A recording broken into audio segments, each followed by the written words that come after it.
Whereas residents of border communities have historically been subjected to extra requirements for vetting processes as a prerequisite for obtaining national identity cards.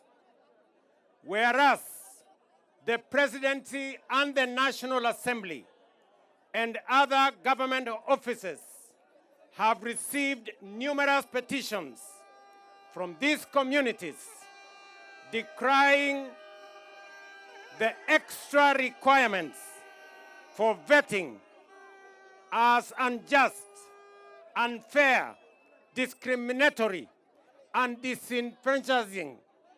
Whereas Article 12(1)(b) of the Constitution of Kenya entitles every citizen to a Kenyan passport and any document of registration or identification issued by the state to its citizens.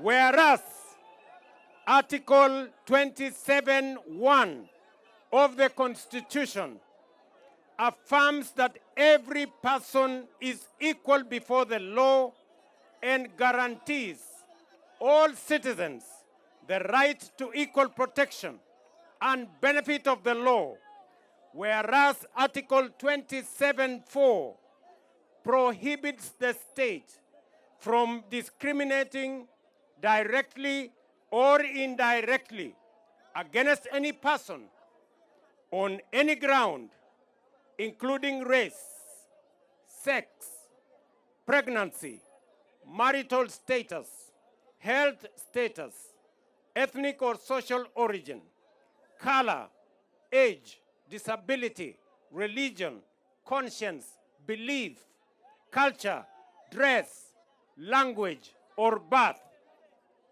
Whereas the Registration of Persons Act obligates every Kenyan citizen above the age of 18 to register and be issued with a national identity card.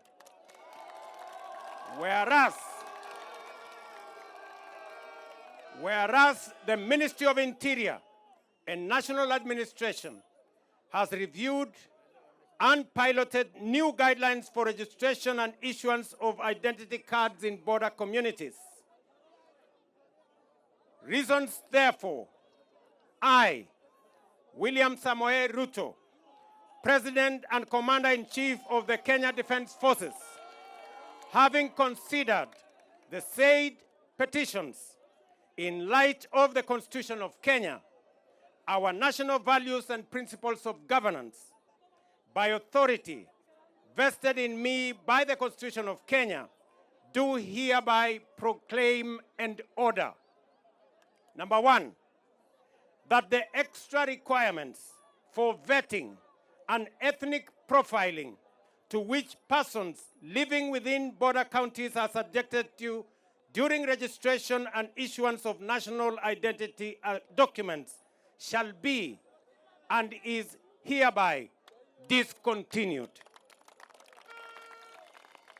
And number two, that persons, bodies, and authorities within the Republic of Kenya mandated to issue national identity documents shall continuously review their guidelines and processes to ensure equitable, fair, and transparent process in identification and registration of all persons.